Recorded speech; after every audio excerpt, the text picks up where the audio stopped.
Salah satu intervensi keperawatan komunitas yang penting dilakukan adalah pendidikan kesehatan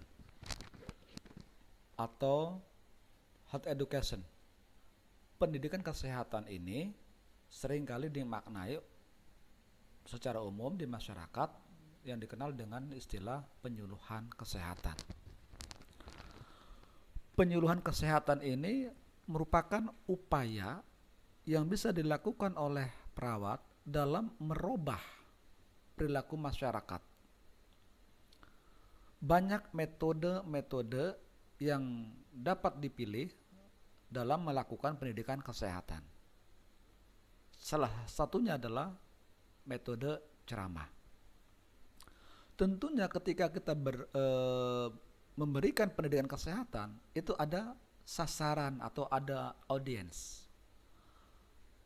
Menghadapi audiens tentu dengan karakter yang beragam, dengan jumlah yang banyak, setidaknya ini akan memberikan sensasi psikologis yang berbeda ketika perawat itu berbicara dengan teman sendiri atau dengan keluarganya atau dengan sesama perawat.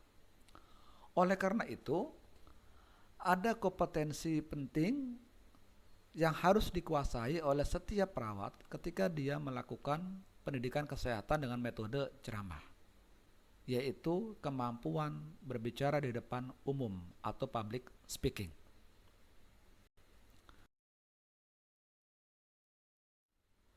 Metode ceramah ini tidak terlepas daripada kemampuan tadi, kemampuan kita menyampaikan kata-kata, katakanlah seperti itu.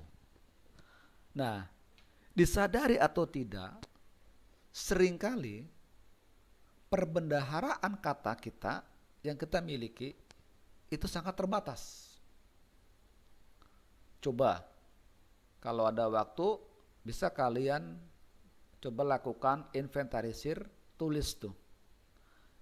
Dalam kertas yang kosong, kata-kata apa saja yang kalian ketahui atau yang kalian sering ucapkan.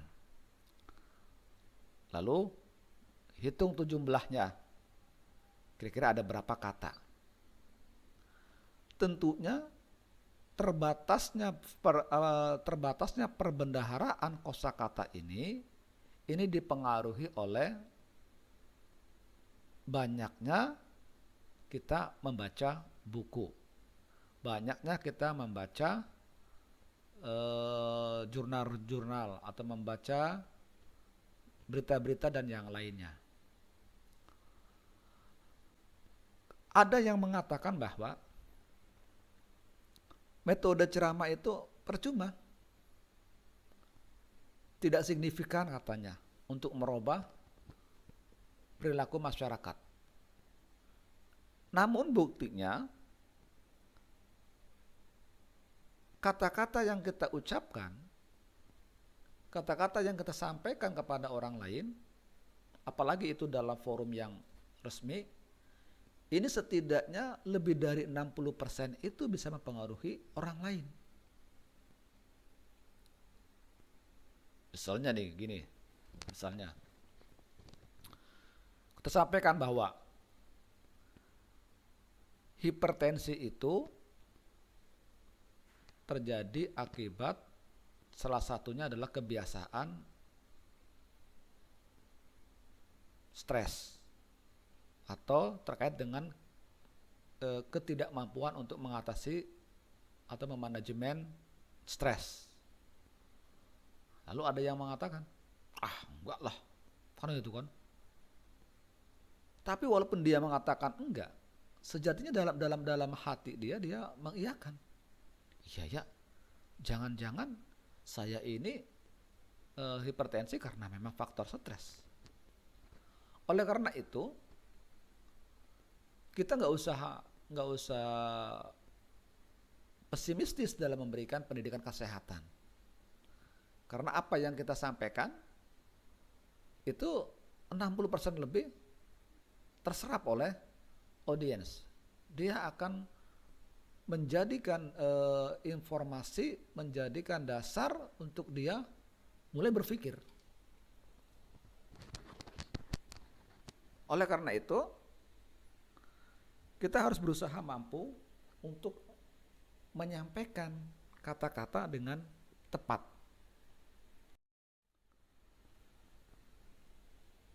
Kembali kepada metode ceramah tadi. Ketika kita berbicara di depan umum, ini yang paling penting harus kita pahami adalah berbicara di depan umum itu bukan sekedar berbicara atau bukan sekedar asal ngomong, tetapi justru berbicara di depan umum adalah seni. Seni ini tentunya terkait dengan kemampuan, gaya, style, dan skill. Nah, terkait dengan public speaking ini adalah seni. Bagaimana kita bisa menguasai halayak. Ketika kita memberikan pendidikan kesehatan, lalu kemudian audiens itu tidak banyak meninggalkan tempat, ini berarti bisa mengindikasikan kalau kita menguasai halayak. Sebab ketika kita menyampaikan sesuatu, kemudian halayak ini tidak terkuasai dengan baik, ini akan menimbulkan si audiens akan merasa tidak nyaman atau tidak tertarik, sehingga dia akan meninggalkan tempat. Oleh karena itu, di dalam menguasai halayak ini perlu menguasai gaya-gaya. Bagaimana menciptakan situasi, kondisi yang dirasa nyaman oleh audiens. Maka seringkali yang digunakan untuk bagaimana menguasai halayak itu adalah kita menyampaikan sesuatu yang betul-betul mereka membuat penasaran, katakanlah. Ada ketertarikan. Atau untuk menguasai halayak ini bisa juga kita membuat satu lelucon. Tetapi tentunya lelucon yang mengedukasi. Karena menguasai halayak ini mengindikasikan audiens merasa betah, nyaman untuk mengikuti kegiatan pendidikan kesehatan yang kita lakukan. Selain menguasai halayak, public speaking juga seni. Bagaimana kita menyampaikan pikiran kita. Oleh karena itu, ketika kita memberikan pendidikan kesehatan, upayakan kita bukan seperti orang menghafal. Karena kalau kita berusaha menghafal, ini akan terkonsentrasi penuh pikiran kita untuk selalu mengingat apa yang kita hafalkan. Sehingga tidak terbentuk tuh suasana kehangatan. Oleh karena itu, hal yang paling penting yang perlu kita perhatikan adalah bahasa tubuh. Ini sepele, bahasa tubuh. Karena seringkali kita tanpa sadar kalau apa yang kita lakukan, apa yang kita gerakan, ini membuat orang menjadi tidak nyaman gitu loh. Kan gitu kan? Misalnya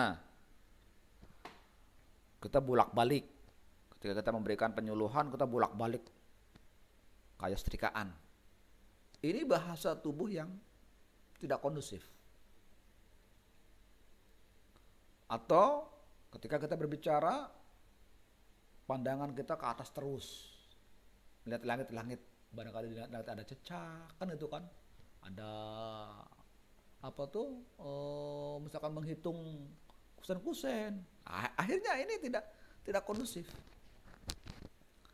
Oleh karena itu, seorang health educator, perawat ini, dia harus mampu mengkreasikan situasi. Dia harus melihat situasi audiens ini, oh ini kayaknya sudah mulai katakanlah misalkan menunjukkan kejenuhan. Oleh karena itu segera dibuatlah kreativitas agar kejenuhan ini tidak sampai menguat. Kan begitu. Kita perhatikan lagi. Ini kayaknya audiens ini kok sudah mulai sering menggeser-geser tempat duduk. Berarti ini kan mengindikasikan jangan-jangan audiens kita ini dia sudah merasa tidak nyaman. Oleh karena itu segera ciptakan situasi. Lalu selain seni untuk menyampaikan pikiran, menguasai halayak, hal yang paling penting dalam public speaking adalah bagaimana kita bisa mempengaruhi orang lain. Ini yang paling penting. Bagaimana kita bisa mempengaruhi orang lain sehingga orang lain itu akan tergerak melakukan apa yang kita edukasikan. Misalnya, ketika kita memberikan pendidikan kesehatan mengenai bagaimana cara pencegahan hipertensi, ini kemampuan dalam public speaking harus menguat nih. Bagaimana bisa mempengaruhi audiens yang hadir, audiens yang ikut penyuluhan ini, dia tergerak untuk melakukan upaya pencegahan hipertensi. Sehingga demikian, public speaking itu bukan ilmu pasti, tapi ilmu situasi. Oleh karena itu, kemampuan public speaking ini adalah kemampuan yang bisa dipelajari oleh siapapun juga. Karena ilmu situasi, tentunya ketika kita memberikan pendidikan kesehatan kepada audiens, ini situasinya akan berbeda-beda.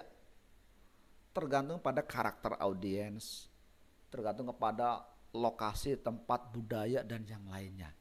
Sehingga situasi-situasi yang berbeda ini diperlukan kemampuan oleh seorang health educator untuk bagaimana mensiasati, bagaimana menyikapi, dan bagaimana merespon situasi sehingga pesan-pesan edukasi itu bisa tersampaikan dengan baik dan audiens mengikuti, melaksanakan apa yang kita sampaikan.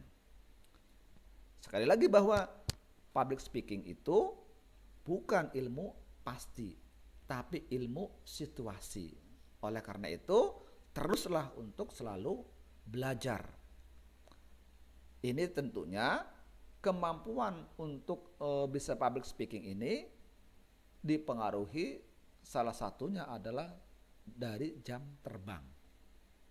Kalau kita sering memberikan health edukasi kepada khalayak umum, maka kemampuan-kemampuan ini akan terasah. Sehingga dia akan tahu ketika situasinya seperti ini, oh harus seperti ini cara menghadapinya. Ketika situasinya seperti itu, oh berarti harus seperti itu cara mengatasinya. Dan ini terus berkembang. Tidak ada satu situasi yang homogen, tidak ada satu situasi yang menetap. Ini akan berubah dan berbeda.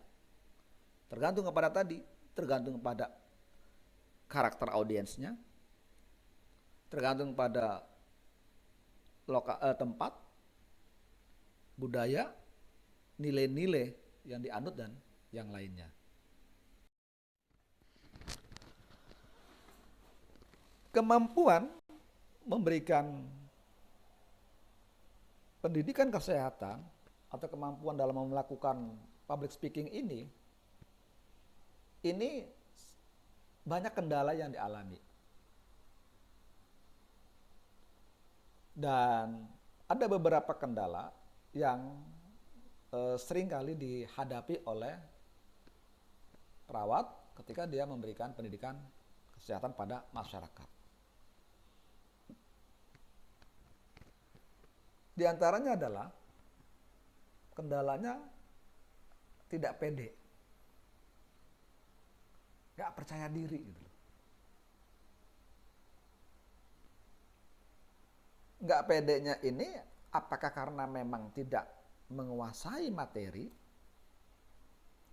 Tidak pedenya ini apakah terkait dengan audiens yang dihadapinya? Atau karena faktor yang lain? Tentunya ini penting untuk melakukan self assessment, kaji diri. Kendala yang kedua yaitu malu atau tidak berani. Ini juga masalah umum yang banyak dialami ketika berbicara di depan umum. Apalagi kalau misalkan audiensnya di luar ekspektasi kita. Misalnya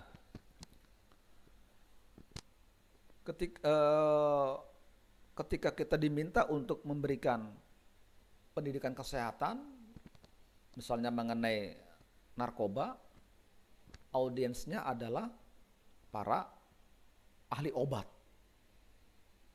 Nah ini kan sementara kita misalnya bukan apoteker katakanlah. Ini bisa membuat munculnya rasa tidak percaya diri ataupun juga malu atau tidak berani. Lalu kendala yang lain adalah nervous, gugup. Ini biasanya berbarengan dengan gejala-gejala tubuh. Kayak misalkan apa tuh, detak jantung meningkat, pernapasan menjadi cepat, lalu metabolisme tubuh meningkat sehingga terjadilah peningkatan suhu tubuh, kan itu kan. Ini yang biasanya disebut dengan demam panggung, nerektek, bahasa gaulnya nerektek gitu loh, kan begitu. Lutut ini bergetar bagikan kayak kena gempa bumi. Ini adalah masalah-masalah memang yang banyak dialami oleh seseorang ketika dia memberikan pendidikan kesehatan di depan umum. Oleh karena itu, untuk mengatasi kendala-kendala ini, disinilah pentingnya melakukan persiapan yang baik. Ada 3 persiapan yang harus dilakukan oleh kita sebelum kita melakukan pendidikan kesehatan di depan masyarakat umum. Yang pertama yaitu persiapan mental kita. Yang kedua persiapan fisik kita, dan yang tidak kalah pentingnya juga persiapan materi. 3 persiapan ini harus dilakukan berbarengan dan harus diupayakan seoptimal mungkin. Apa saja yang harus kita lakukan di dalam ketiga persiapan ini? Kita lihat. Pada persiapan mental ini, yang bisa kita lakukan adalah kita belajar untuk rileks, tenang. Biasanya cara untuk mengatasi permasalahan ini yaitu kita mencoba untuk menarik napas dalam. Ya kan? Kita coba tarik napas dalam. Ya. Pelan-pelan tarik napas dari mulai hidung. Tahan sejenak, kemudian buang pelan-pelan melalui mulut. Coba ini sering dilakukan. Ya. Ini akan membuat tubuh menjadi rileks dan bisa mengatasi kegrogian. Kemudian dalam persiapan mental juga yang perlu kita lakukan adalah coba kita senyum. Ketika kita berada di depan audiens, cobalah kita tersenyum. Ya. Tersenyum,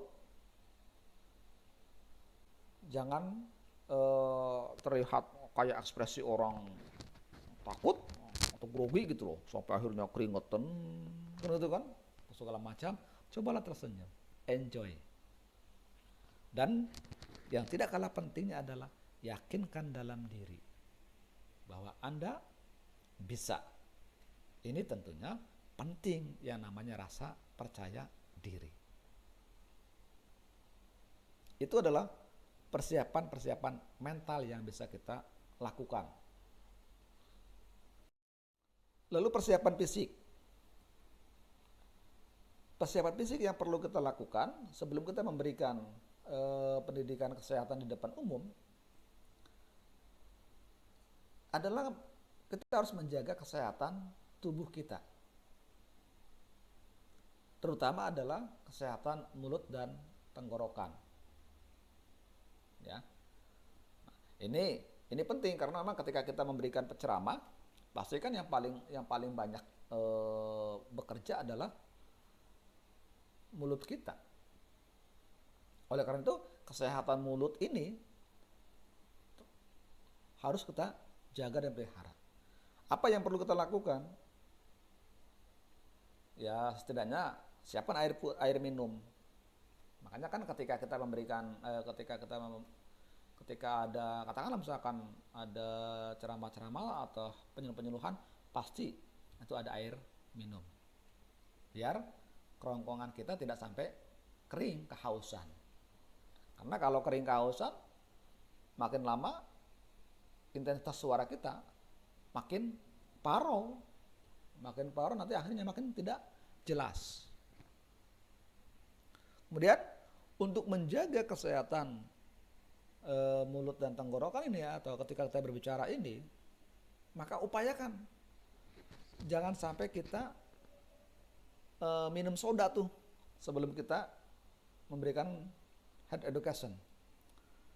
Karena kebayang nih, sebelum kita memberikan penyuluhan, kita minum soda gitu. Baru sebentar ngomong sudah kan? Kemudian baru sebentar lagi ngomong lagi, kan jadi tidak nyaman. Juga kurangi makan yang berlemak, pedas, ataupun juga yang asam. Ini karena akan membuat tenggorokan kita ini menjadi kering. Ini akan mengganggu intonasi suara kita, kata-kata kita juga akan terganggu seperti itu. Itu adalah persiapan.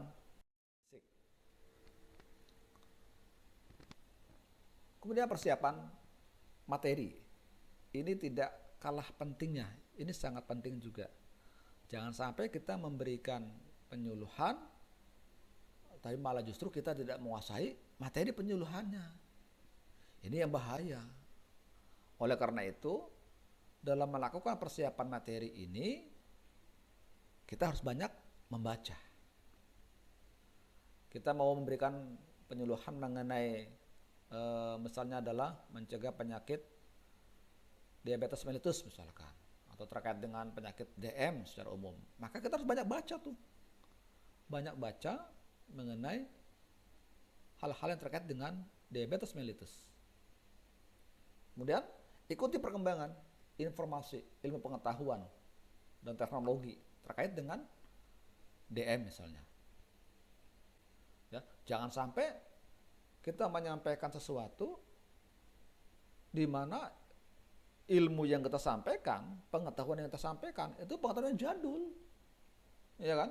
Sementara audiensnya, katakanlah, dia orang yang aktif selalu mengupdate informasi. Maka kita akan ketahuan tuh, ya kan?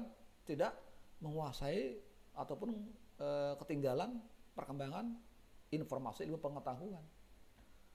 Nah, ini bisa membuat kita jadi malu nih, ya kan? Oleh karena itu, ikuti perkembangan ilmu pengetahuan dan teknologi terkait dengan topik yang akan kita sampaikan. Kemudian, seringkali ketika memberikan pendidikan kesehatan atau ketika ceramah, seringkali ini melebar kemana-mana gitu loh. Topiknya katakanlah masalah diabetes mellitus, tapi akhirnya berkembang. Kenapa? Karena seringkali ini terlupakan dengan item-item apa yang harus disampaikan. Sehingga disinilah pentingnya sebelum kita memberikan penyuluhan itu membuat kerangka materi. Kerangka materi ini untuk menuntun kita, untuk mengingatkan kita apa saja yang harus kita sampaikan di dalam pendidikan kesehatan ini. Jangan sampai melebar, ya kan? Kemudian tentunya yang tidak kalah pentingnya adalah kuasai materi. Jadi kalau semua persiapan materi ini sudah kita lakukan, insya Allah kita sudah menguasai materi. Sehingga kita siap untuk melakukan penyuluhan kesehatan.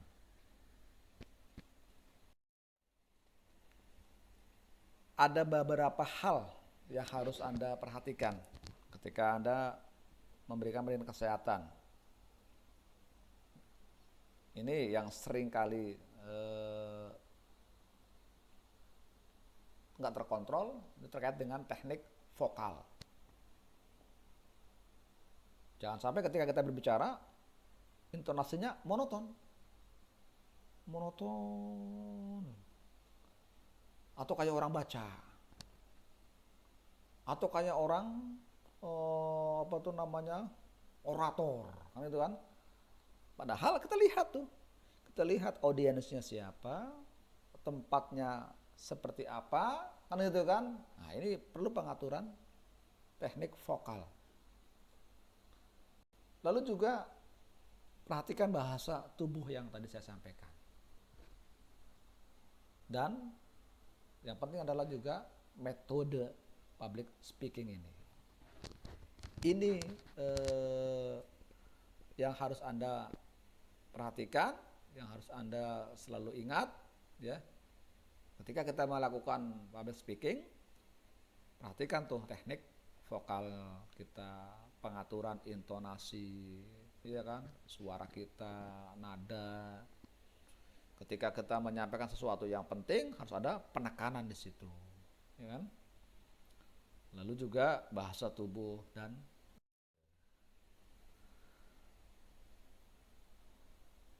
lalu kita masuk nih ke dalam penyampaian materi atau ketika kita melakukan penyuluhan.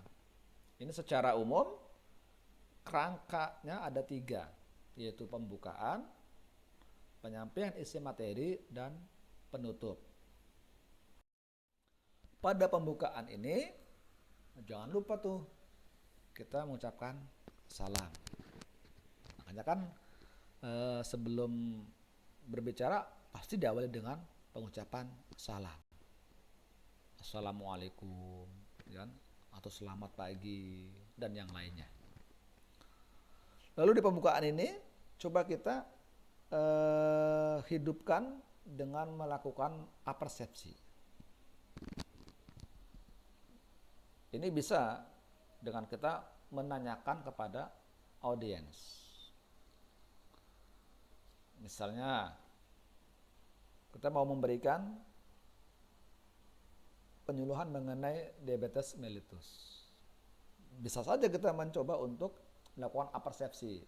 Misalnya dengan melontarkan pertanyaan. Menurut Bapak Ibu kira-kira apa yang dipahami mengenai hipertensi, mengenai diabetes mellitus? Atau ketika Bapak Ibu mendengar kata penyakit DM, diabetes mellitus, apa yang ada dalam pikiran Bapak Ibu? Ini bisa kita lakukan. Atau juga kita bisa membuat cerita. Sebelum penyampaian materi kita buat cerita dulu. Tentunya cerita terkait dengan materi ya. Kalau materinya terkait dengan DM, ya buatlah kita cerita mengenai pasien dengan DM. Kemudian pada pembukaan ini jangan lupakan kita sampaikan apa tujuan yang ingin kita raih bersama. Misalnya apa? Anda menyampaikan bahwa tujuan dari penyuluhan ini adalah misalnya Bapak Ibu paham, ngerti mengenai bagaimana cara mengenali dan mencegah atau mengatasi penyakit diabetes mellitus misalkan. Kan? Itu kita sampaikan. Termasuk juga yang tidak kalah pentingnya pada pembukaan ini kita sampaikan mengenai kontrak waktu, ya kan?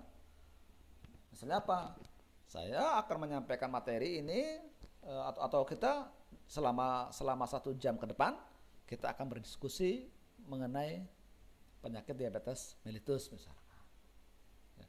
Karena kalau tidak ada kontrak waktu, ini bisa saja membuat audiens berpikir, ini kapan ya selesainya ini? Kan itu kan? Padahal saya sudah ada janji kan itu kan? Padahal saya ada keperluan yang lain. Nah, jangan sampai nanti audiens ini nggak nyaman dia duduk di tengah-tengah kita ini karena tadi tidak ada kejelasan waktu. Oleh karena itu perlu kita membuat kontrak waktu.